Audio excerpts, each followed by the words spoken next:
how to be a new leader. What would you do in the first 30 days? The first thing I would try and do is when you're a new manager, you have to seize the moment and set the tone. You're trying to signal, hey, there's a new sheriff in town and we're going to do things a little bit different. A couple of pitfalls that people can easily fall into. Oftentimes I would see execs who'd come in and be like, I've already done this before. Oh, in this company when I did that. But it almost kind of comes off as if it's insecure. You want to make obvious changes, especially firing people changes very, very quickly. And if over 2-3 months go by and you don't do the most obvious thing, then everyone's going to go like, oh, okay, this person's just the same and nothing's going to change. Very early in our lives, we were told if you're too caught up with like the customer side of things and building the product side of things, you can't be a strategic leader. I think that's all bullshit.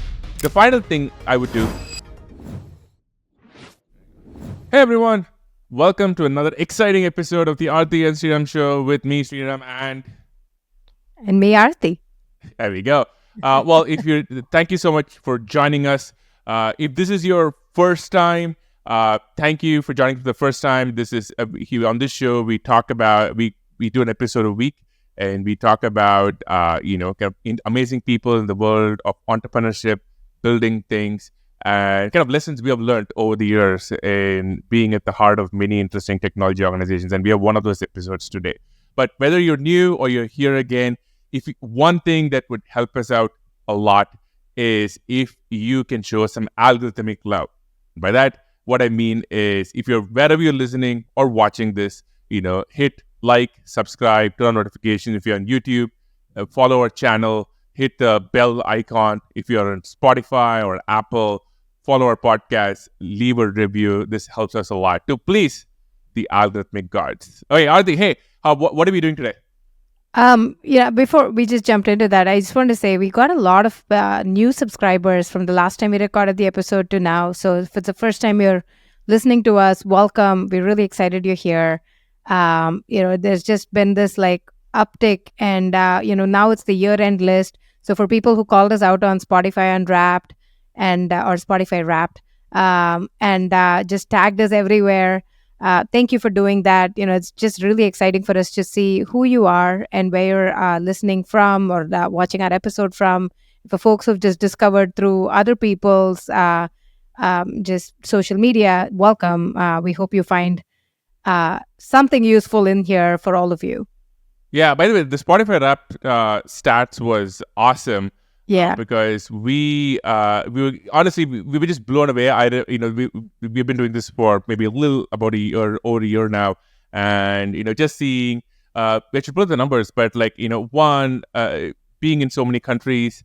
Two is being the most listened to or the top 5 most listened to podcasts by thousands of people. It just really blew me away. It's like I don't know what surprised you the most, but for me it was like, okay, there are these huge numbers of people that we can't see that we're talking to every single time, and maybe we're the only people that they're listening, and it's almost as if you're in a stadium or a large conference venue, and they're all just listening to you. So it really blows me away. That's exactly it, right? I think for me, oftentimes you and I are sitting in rooms recording this thing, and it's fairly, we have each other, but it's fairly lonely. We have no idea who's actually like listening to it. We'll get comments, and that's really nice, but we don't really get to see the scale of this. And we got, I think the Spotify thing kind of called us out as like one of the top podcasts in technology, one of the top podcasts in different countries. It's just amazing to hear.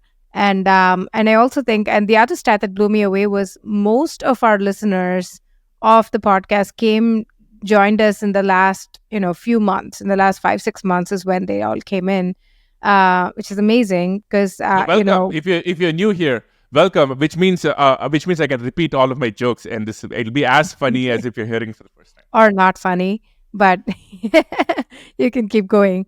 Cool. So today it's going to be it's end of 2023. It's going to be 2024 soon. One of the things that we get asked a lot, and mostly because we've been through this journey ourselves, is to figure out how to be a new leader, right? A new manager in your company, a new executive in your company, A lot of you, I'm sure, have aspirations or are on your way to becoming a manager or a new exec, like a C-suite or a VP or whichever title that might be. And both Sriram and I've been through this. We have this like learned experience, what to do, what not to do. So we wanted to do an episode on just that, on how to be a new leader. That's right. And I think this comes across people's careers in many, many ways, and in many shapes and forms. So one is for a lot of you, in any sort of professional career, you probably have a moment where you go from you are a individual contributor, and then maybe you are the person who's actually doing the thing, and then one day you're elevated or you have a chance where you are overseeing a bunch of people, and that may be formally, that may be informally, that may happen. The other way this can happen is you get hired into a new role in a different company, a different organization, and you go from somebody with maybe a small team to somebody with a large team.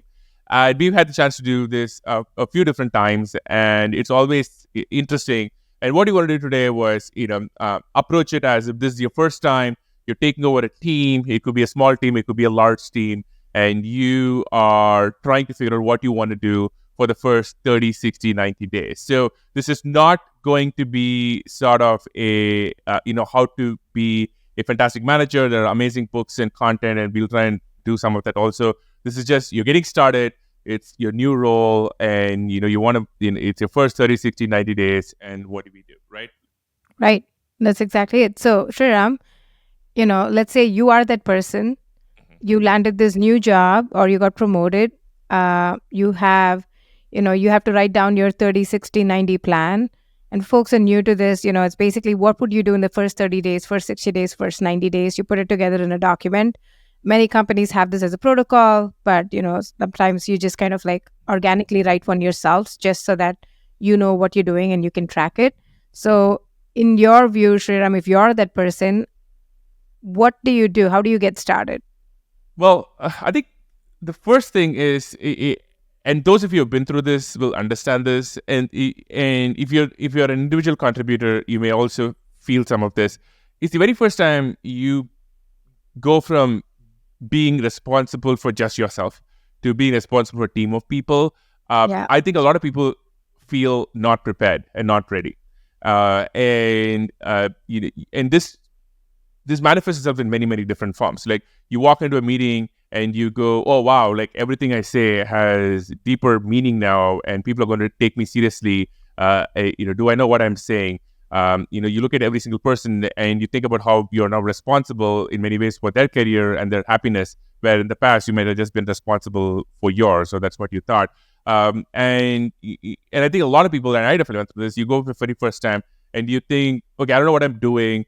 Who am I supposed to act like, right? Like, and what a lot of people do is they try and think about the first sort of leadership historical figure, or usually a fictional TV character that they try and emulate, which is, one of my friends would tell me that a lot of tech leaders model themselves when they get started on Captain Jean-Luc Picard of the USS Enterprise, because that was like, well, I want to be a leader. Right. He was a great leader. Let's do that. But so the first thing I think I'm here to kind of tell you is that this is normal, right? Like it's normal for everybody for the first time when they're doing something, when they're managing a team, to feel like, okay, I don't know what I'm doing and I have to, figure out what I'm here for. So that's normal. So if nothing else, if you remember nothing from this episode, I wanted just you to feel that it is okay.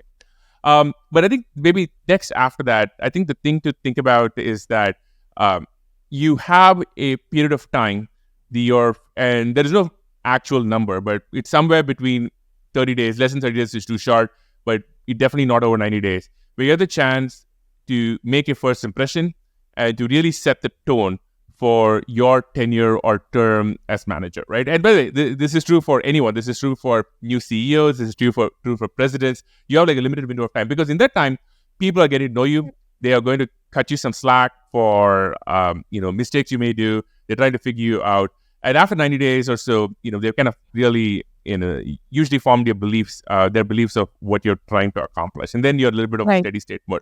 So I think the first thing I would try and do is, when you get started, is just meet everybody.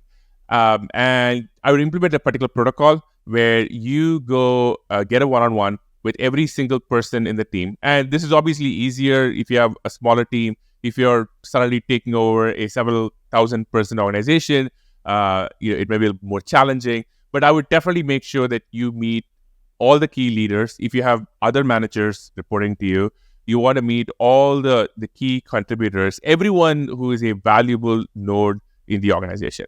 And this can be very short. This can be a 30, 45-minute meeting. And in every one of those, you're trying to accomplish a few things. The first is you're trying to introduce yourself because, one, they may not know you.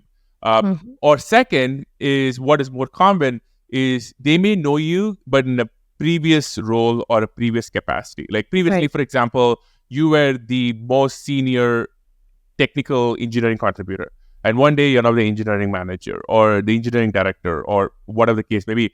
And it is a chance for you to sort of reestablish yourself in a new role. So I want you to come in. I want you to introduce yourself. I want you to talk a little bit about your history and what Right. you hope to sort of accomplish from this role. But the key thing is then to kind of like mostly shut up because you're new. You generally don't know what you're doing yet, and you generally don't want to form your views very quickly yet. What you want to do is then listen. So you want to figure out a few topics, I would say. You want to see, first of all, like what does the other person actually do? Maybe you Yeah. know it, maybe you don't, but you also want to hear what is their interpretation of what they do. And this could be like, hey, I maintain and own this component, right? Like Mhm. I run, sales strategy for this region, right? I run our brand marketing, whatever the case may be. You want them to explain to you what it is they do. You want to quickly try and get through, what their key plans and key milestones for the next year. There's going to be a short meeting, so you don't have a chance to do this deeply. And you obviously there are other reviews and things where you can do this deeply. Third and fourth, I think quite important. Third thing is I usually try and ask a couple of questions. The first question I would ask is, okay, what are a couple of things that you think I should be aware of, or that Right. if you were me, I should Right. do? And Right. this is actually very important, because a lot of people they try to size you up, and they probably haven't had a chance usually to try and talk to somebody they're going to be working for, somebody who's a key leader, and really kind of say, okay, hey, this is some issue that you're aware of. But if Yeah. you ask this, and every single time I ask this, you always get an interesting answer.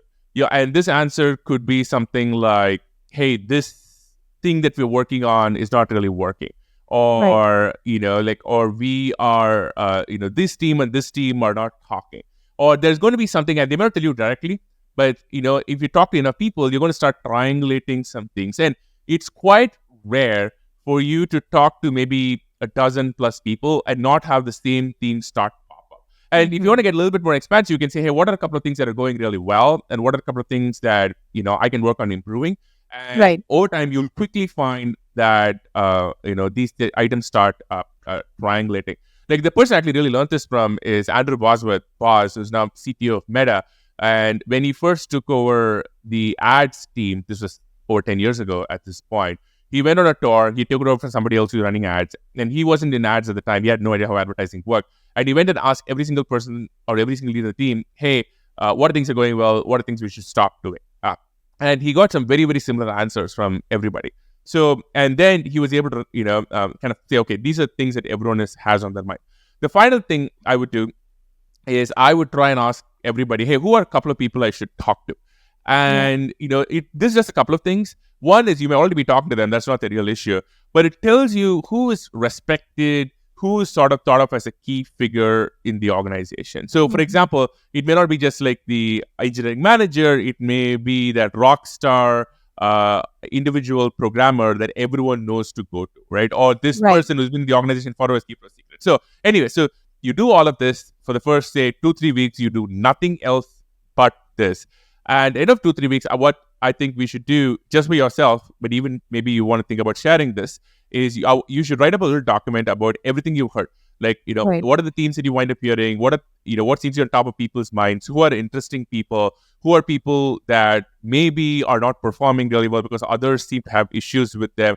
And it gives you a map of the organization. And so maybe, and that is going to get you off to a good start. So I know there's a little bit of a little bit of a monologue, but I No, think I this is think quite I needed. agree with all of that. I want to add a couple of things to it. One, you have to remember that as much as you are in this mission of information seeking in this like first 3 weeks where you're meeting people and you're asking the same questions, remember that they're also, the other side is also using this to make a judgment of you, right? And so you kind of have to figure out what do you want to project, because whether you like it or not, these first impressions matter a lot. And for a long time they're going to go with, that's the person who came into my office or who set up the Zoom call and said this or did that. And so one thing I would say is just not knowing your individual context is to show up with a lot of energy.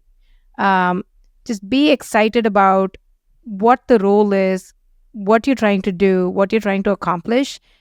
And also you can be, if it's my style, and I think Shriram's style is too, to talk about it upfront as we don't know a lot about this. Like just be, a bit self-deprecating and be humble to go learn, because it goes such a long way to not come in.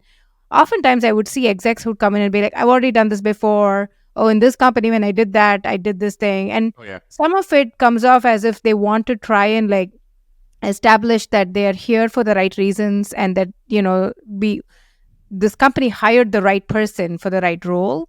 But it almost kind of comes off as if they're very insecure, because they spend off the 30 minutes or 45 minutes you're meeting, 20 minutes just trying to brag about some other previous role that has like no context here. So just listen, be humble, talk about, being enthusiastic, show up with a lot of energy, but really just show up to listen. And just learn from the whole situation. So that's one. And I think people underestimate how much of it is like it's a two-way street, and the other side also needs to make the first impression on you, and so use this as an opportunity for that.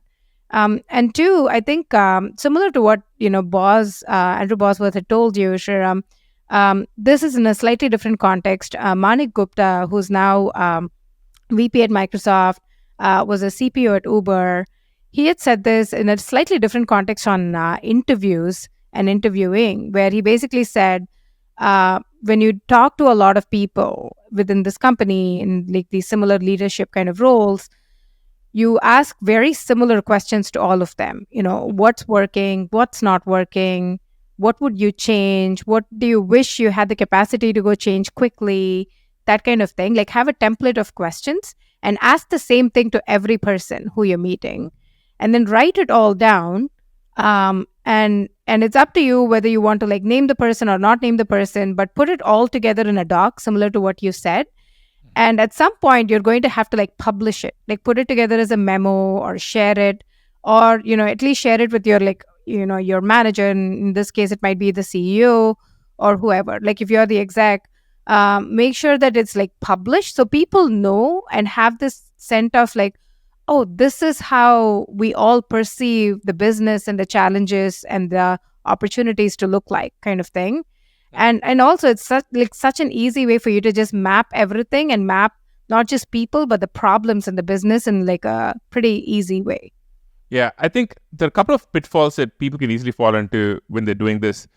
Uh, I think the first pitfall is, a lot of these folks are going to ask you, hey, what are your plans for X, Y, and Z? I think and if you're new, your plans for X, Y, and Z are usually either not formed or somebody, maybe your boss, the CEO, or who you're working for has told you. And you can very easily get pinned into something that you don't want to commit to yet. So one is, Mhm. these conversations, you really don't want to commit to, anything, because you're basically in information gathering mode, and people push on you. They'll be like, hey, we need more headcount for X, or or sometimes a very common version will be like, they'll be like, hey, this X is a priority that they're working on. And they're trying to look for any signs that you might be wavering, and you just want to say, hey, listen, I'm just here to listen. I'm not going to I'm not going to make any decisions right away. I'm in kind of like switch, move the topic along. I think the second pitfall, and this may be more subtle, is you don't actually want to listen to what people are telling you and directly. And what I mean by that Mhm. is, it is very common for sort of mediocre managers to come in, they do this, they listen to a lot of people and they say, well, X, Y, and Z isn't working. X, Y, and A, Hmm. B, and C is asked for. Let's just do that. Now, there's a reason why you can do that, because it's going to give you some populist wins, and that's important, which you'll talk about a little bit. But I think Hmm. the thing is, like, your strategy agenda doesn't need to be exactly what people tell you, right? So you think of the Right. signals, but the fix to this may be totally different. The fix to this is, if some people are unhappy with, say, the amount of headcount that they have, maybe the answer is not giving them more headcount. The answer is like kill the whole project because it's not important. So Hmm. it's very important to not get into a mode where you say, okay, I'm just going to make everybody happy.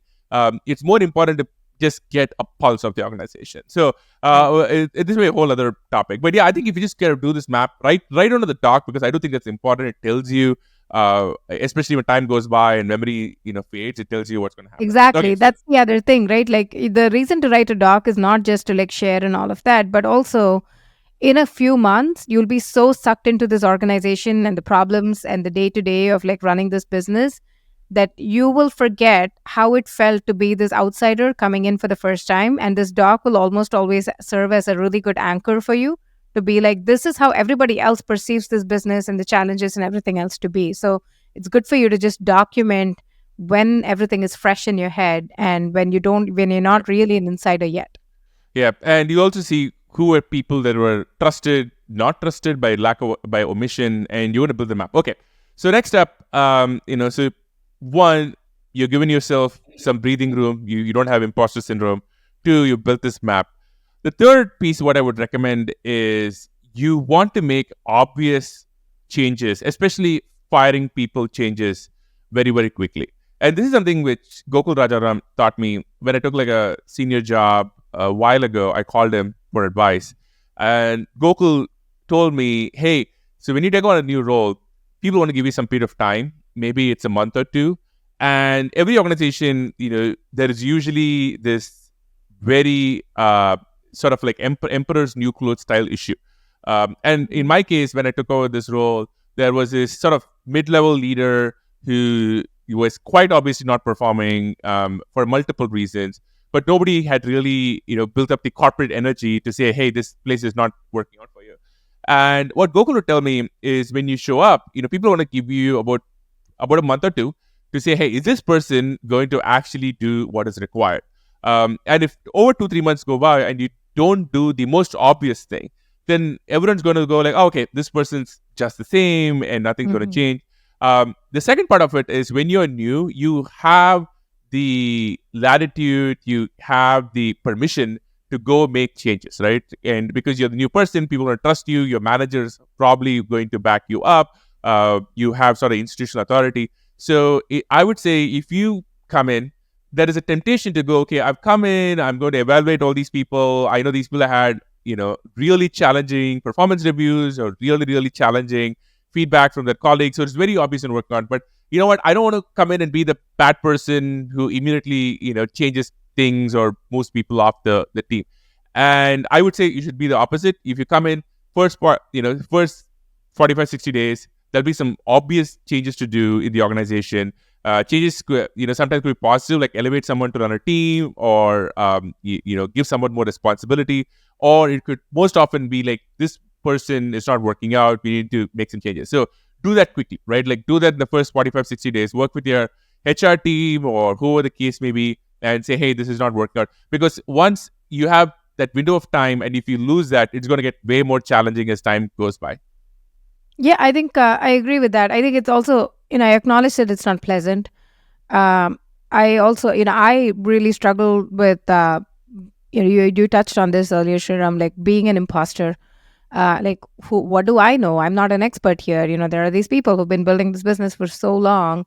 Am I doing the right thing? And you have all these like self doubt. But I would just say trust your instinct. You've done the legwork, especially if you've done the previous step, which is meet everyone, talk to everyone, document everything, understand what's working, what isn't. You will realize what the obvious things are and what the obvious, there are going to be people who are incredibly instrumental in making the company successful or your org successful, your team successful. And then there are going to be people who are not, who are actually getting in the way, who are not adding value.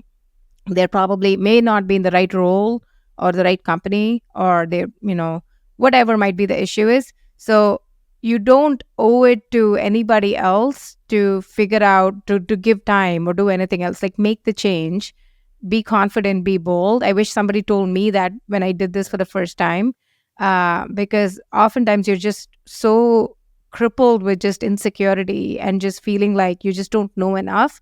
But you've done the work. If you've actually truly done the work, you will know.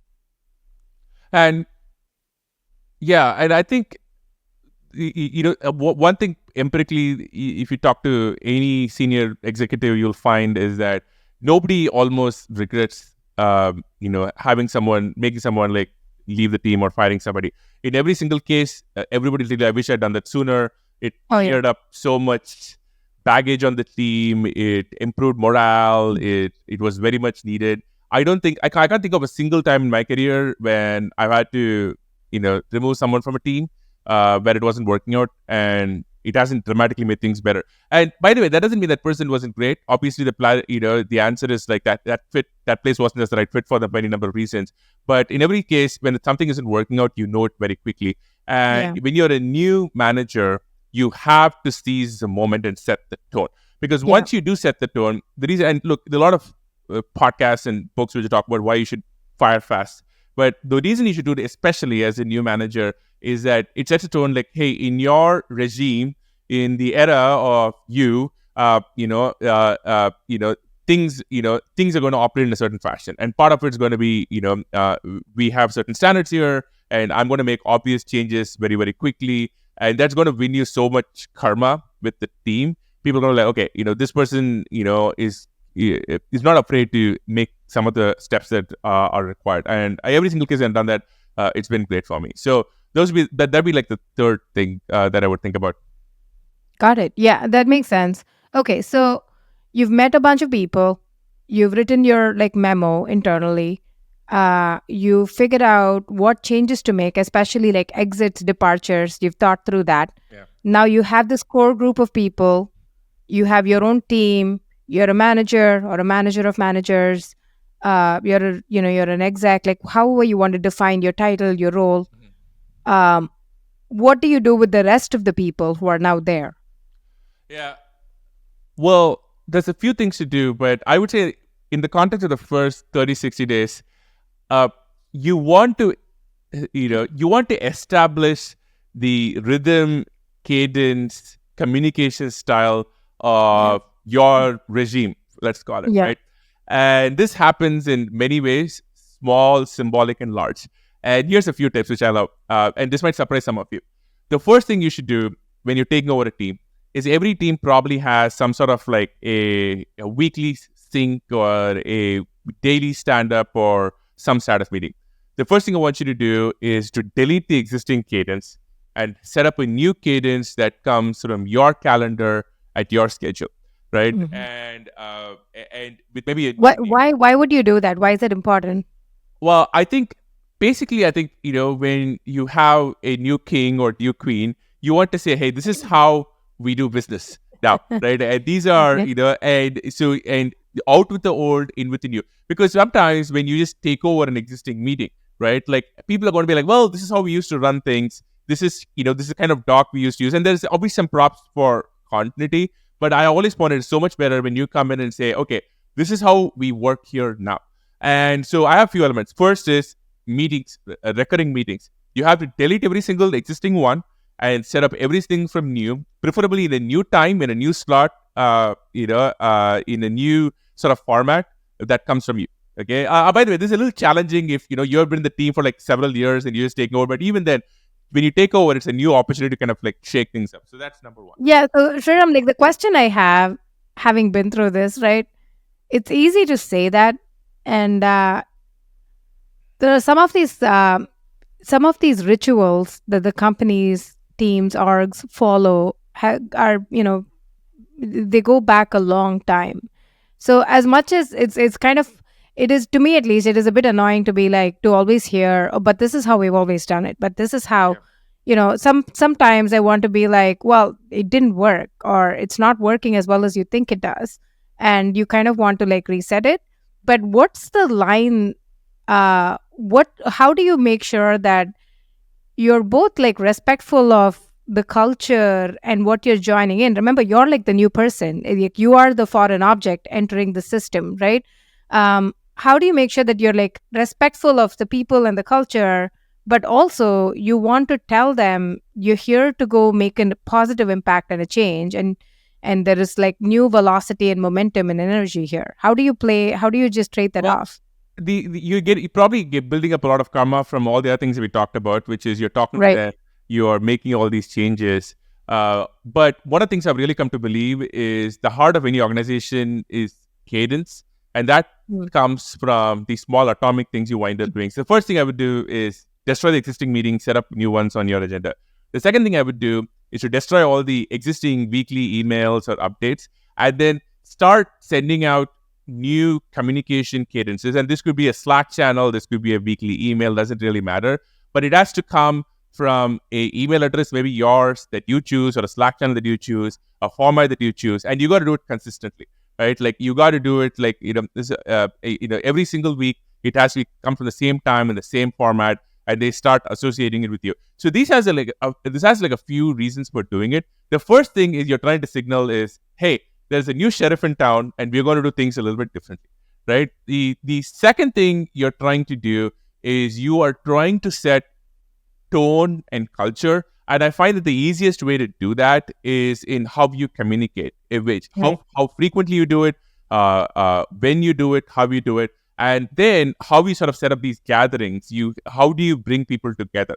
So, for example, here's a common issue that this tackles. A very common issue that tackles is, if you have like a status meeting, it starts off with a few people, very core team, and any mid-sized company over time, it just starts attracting more and more people. And before you know it, you have like 15, 20 people sitting around a Zoom or sitting in a conference room, and nothing is getting done.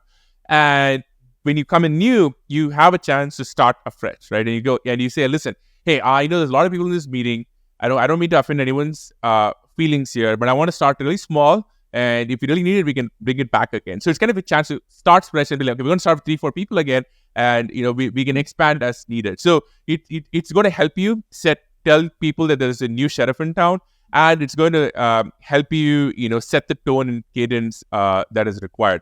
It also, Yeah. by the way, it really helps you because sometimes when you take over a team and the team has a strong, they love their previous leader, or there is a strong existing culture which may have challenges, is it helps you to basically say, hey, listen, I am going to set the tone for how this team should work. I appreciate what you folks are doing. I respect you. I'm spending all this time with you. But I have a plan and a vision and a way that I want things to operate here. And I think these are very, very key.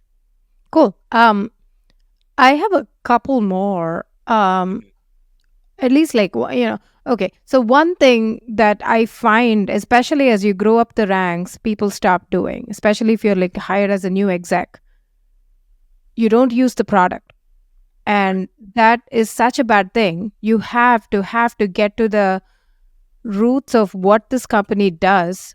What is the thing that people are buying or companies are buying.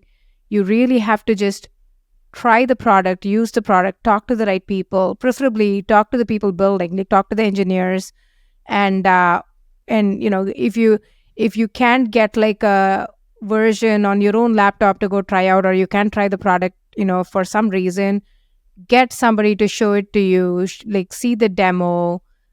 You really have to like understand what this company does. To me, at least, it is super frustrating when I talk to people in other companies and like execs in other roles who just want to be a leader, who want to be a manager. And they have all they mean by that is, I send out these weekly reports, I write a strategy doc, and we win. Step 3, win. And it doesn't work that way. Like, you truly have to understand what this company does. And the best leaders know this. And, the best leaders I've seen are able to go up and down the stack. They are very scrappy, full stack leaders who can like work with the engineers, figure out what the product is, almost like get it to a point where they can like sit in customer meetings and be valuable. They can also go upstream and talk strategy, present to the board, and be that kind of a person as well, like that kind of a leader as well. And, Sriram, at least, for us in our very early in our lives, we were told if you're too caught up with like the customer side of things and building the product side of things, you can't be a strategic leader, and vice versa. Like you have to like signal who you are. I think that's all bullshit. I think you should just like figure out how to truly understand what this company does, what the products are, how are you making money. Like just get to the fundamentals of it. And if you don't do that, you're all just going to be talking in abstractions, and that's not healthy. That's one. Two, get in on customer calls as early as you can. Like don't feel like, oh, you know nothing, you're going to look like an idiot, it's only been 30 days, what do you know? It doesn't matter. Like you have to sit in on these calls, or you do them yourself, or even better, like fly into the customer locations if you can. Just do the thing, like sit down with the customer and talk to them. And you can also caveat, one, be grateful for the customer's time, because they know you're new, they know it's kind of a waste of time for them, so be thankful for it. Tell them upfront that you're new, but come in from a place of learning and curiosity, and ask them, what's working, what do you like about us, what do you not. They love that. Like I promise you, customers really like that you as a new exec, manager, leader reached out and chose them and want to go learn from them. And they feel like they have an ally in this company, and they want to like help you be successful. So talk to customers as early as you can. Like do all the outside of the company org building stuff as well, and don't lose focus on the fundamentals of the business. And I think when you do that, that is so true. Because when you do that in the first 36 days, first, it's just going to give you so much better understanding of what this company actually does. You'll be amazed like how often when you actually use a product, you'll be like, oh, why are we doing this? Or why is this an issue? It does two things. One, it helps you understanding. Second is so few people do this that when your engineers or somebody or your salespeople actually see you use a product, file a bug, or try and get the repo from Git and try and like build it yourself, or a salesperson sees you jump on a call and just talk to a customer, they will have so much respect for you, because you are rolling up your sleeves and you are getting the trenches, and it's going to bring you so much appreciation because you're trying to actually see how things are on the ground. And every single case, I bet that you learn something. And depending on company, there are a few simple things like use the thing, right? If you have anything which is customer facing, it has pixels, install it, sign up for it, use it, go through the whole flow. If there is a sales process, sit on a few calls, see how your product is being sold, talk to some of your key customers. If you look at the engineering repo, pull some code, try and build it yourself. If you have the capability to do so, it's going to help you so much, and it's going to win you so much respect. Yeah, and file bugs. And file bugs, yes. Yeah, nothing wins more respect from the product engineering team as much as people like, new execs trying out a product and actually filing bugs, being like, I expected it to work like this.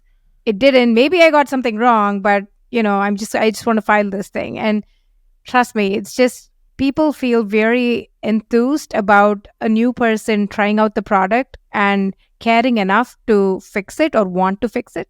And it goes a really long way to just build momentum and energy inside the company as well. Yeah, I agree. Okay, one last thing I would say, and maybe it's the last thing you do, wrap up your first 45, 60, 90 days, which is you want to do some sort of a large presentation, an all hands, like a broad session of sorts, and where you say, hey, I'm now here, and this is the plan forward, right? Like this has a few elements. This has the mission, your vision for where things should go.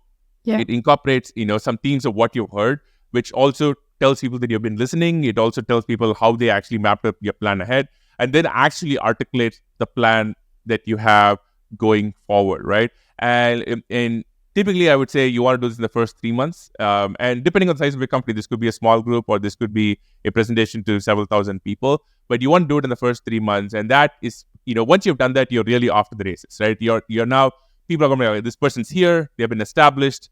They have seen you meet everybody. They've talked to you themselves. They have seen you fire some people.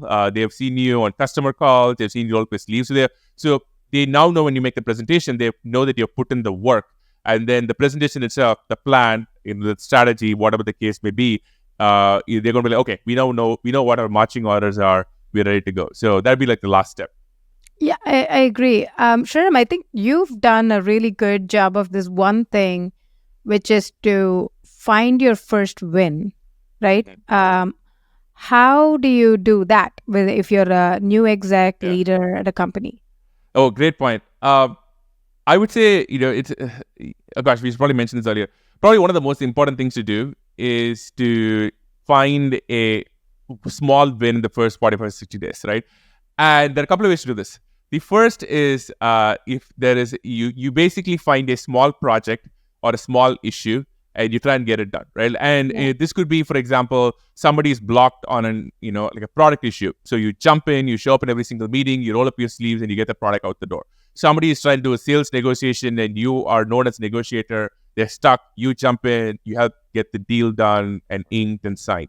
Or my favorite is there is a crisis, right? Like there is nothing that helps a new leader as much as a crisis. And my favorite Rahm Emanuel quote, who used to obviously be chief of staff to the Obama administration, he'd be like, never waste a good crisis. So if you have a problem that shows up in the first 45, 60 days, right? A customer is really unhappy. There is a negative press article, like a project is slipping. You should thank your lucky stars because now you have a chance to roll up your sleeves, jump into action, and it does a few things. One is you can really see the organization in action, and you can see how they're working, and just really see evaluate people. Second, they see you in action, right? And they see you in the trenches, right? Like they see you on the war room meetings. They see you on the customer call, negotiating with an angry customer, trying to calm him down or her down. They see you, looking at the project timelines and more stuff. And you're going to win. You're going to be a general who's now on the battlefield, fighting the enemy troops, as opposed to somebody on strategy. And so, if one of those things happen, great. And so in the first 45, 60, 70 days, find a crisis or find a small project that you can do and get it done. It's going to help you immeasurably. It's going to help you yourself feel good about it. Look, I don't want to understate the imposter syndrome thing. You are going to feel like you don't know what you're doing. You're like lonely. There's just no one really supporting you. You're wondering if, this company made the right choice to hire you or you made the right choice joining. Like you're just going to go through these periods of self-doubt. And nothing's going to give you confidence as much as just doing the thing and finding a small win. So I wouldn't underestimate that part of it. But, at the end of all of this, have fun. Like you're going to go learn a ton in this new role. Not everybody gets to do this, and you've been chosen for a very specific reason. So lean into it and do this with enthusiasm. I love it. And tell us how it goes, right? Like what worked, what didn't. Look, this is one of the things which everybody in a professional career goes through at some point in time, and it's never easy. They all build their own patterns for this. So if you have gone through this, let us know whether this resonated with you, whether some of these are similar to things you have done. And if you haven't gone through this, or best of all, if you've taken over a team, try and put this into action. Do all of the above, and send us a DM. And yes, send us a note, leave a comment. Would love to hear from you. Like we said, this is a lonely job to just talk to me and Sriram and I talking to each other. So we'd love to hear from you. Yeah, and remember, by the way, most new managers don't work out, so you're probably going to get fired anyway. I'm sorry, I'm kidding. What? That is not the note we want to end this on. But it's true. It's a hard job. No, I'm kidding. No, look, it is a tough job, and it is very easy to, I think, make some very avoidable mistakes. So do the above, and you'll be further ahead than most new managers I've ever run into. That's awesome. Anyway, on that note, thank you so much for joining us. Another exciting episode of the Aarthi and Sriram Show. Again, leave us a review, hit subscribe, send us a note. We want to hear from you. But thank you so much for listening. Thank you. All right. Thanks.